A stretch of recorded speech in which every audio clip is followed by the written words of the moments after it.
Hello everyone, welcome back to my channel. This is Vishalakshi. ఈరోజు నేను మీకు మటన్ పులావ్ రెసిపీ చెప్తానండి, పిల్లల లంచ్ బాక్స్లోకి అండ్ కర్రీ కూడా. అండ్ దీనికోసం మనం కొన్ని ఆనియన్స్ తీసుకుందాం, ఒక 4 ఆనియన్స్. అండ్ స్టవ్ మీద కడాయి పెట్టేసుకొని 2 టేబుల్ స్పూన్స్ నెయ్యి తీసుకుందామండి. అండ్ కొంచెం ఆయిల్ కూడా వేసుకుందాం. వేసుకొని హీట్ అయిన తర్వాత లవంగాలు, యాలకులు, దాల్చిన చెక్క, మరాఠీ మొగ్గ, బిర్యానీ పువ్వు వేసుకుందాం. వేసుకొని వేగిన తర్వాత మనం కట్ చేసి పెట్టుకున్న ఆనియన్స్ కూడా వేసుకుని బాగా వేయించుకుందాం. ఈలోగా మనం 1 గ్లాస్ బాస్మతి రైస్ తీసుకున్నాను, అది కడిగేసి నానబెట్టేసుకోండి. ఇప్పుడు ఆనియన్స్ వేగే కదండి, వేగిన దాంట్లో మనం కొంచెం కొత్తిమీర, పుదీనా అండ్ అల్లం వెల్లుల్లిపాయ పేస్ట్ 1 టేబుల్ స్పూన్ వేసి బాగా వేయించేసుకోండి. వేయించేసుకున్న తర్వాత ఇందులో కొన్ని పచ్చిమిరపకాయలు వేసుకోండి, ఒక 5 వేస్తున్నాను నేను. వేసుకొని బాగా ఒకసారి కలిపేసుకొని ఇందులో మటన్ పీసెస్ యాడ్ చేసేయండి. లంచ్ బాక్స్ అన్నాను కాబట్టి చిన్న చిన్న పీసెస్ కింద వేస్తున్నానండి. అండ్ అది వేగిన తర్వాత అందులో రైస్ వేసుకున్నాను. 1 గ్లాస్ బాస్మతి రైస్కి 2.5 గ్లాస్ వాటర్ పడతాయి. 3 వేసుకుంటే కరెక్ట్గా సరిపోతుంది అనమాట. అండ్ తగినంత సాల్ట్ వేసుకొని ఒకసారి కలిపేసుకుందాం. కుక్కర్ ఆల్రెడీ నేను మటన్ కుక్కర్ పెట్టేసుకున్నాను కాబట్టి త్వరగానే ఉడికిపోతుందండి.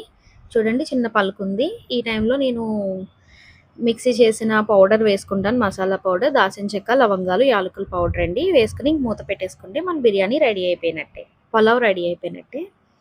అండ్ ఇప్పుడు నేను మటన్ కర్రీకి అనమాట ఈ మసాలా ఆల్రెడీ నేను ప్రీవియస్ వీడియోస్లో ఉంటుందండి. సో నేను స్టవ్ మీద కడాయి పెట్టేసుకొని మసాలా వేసుకుంటున్నాను.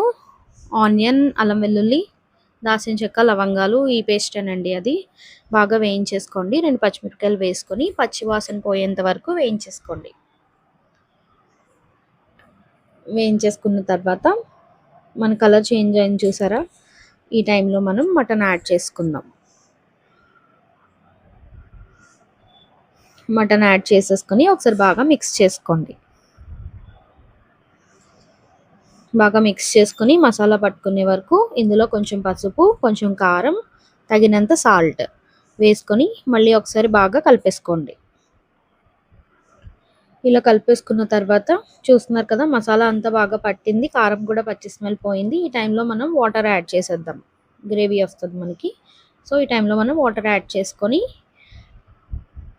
అది కొంచెం కన్సిస్టెన్సీ మనకు థిక్గా అయ్యే వరకు మటన్ అలా ఉడికించుకోవడమేనండి. చాలా బాగుంటుంది మటన్ పులావ్ కాంబినేషన్కి. అండ్ ఉత్తిగా కూడా పిల్లలకి మనం లంచ్ బాక్స్ పెట్టేయచ్చు, చాలా బాగుంటుంది. పెరుగు చట్నీ, రైతా దీంతో పెట్టేస్తే కూడా సూపర్గా ఉంటుంది. చూస్తున్నారు కదండి, మటన్ కూడా అయిపోయింది, మటన్ కర్రీ కూడా రెడీ అయిపోయింది అనమాట.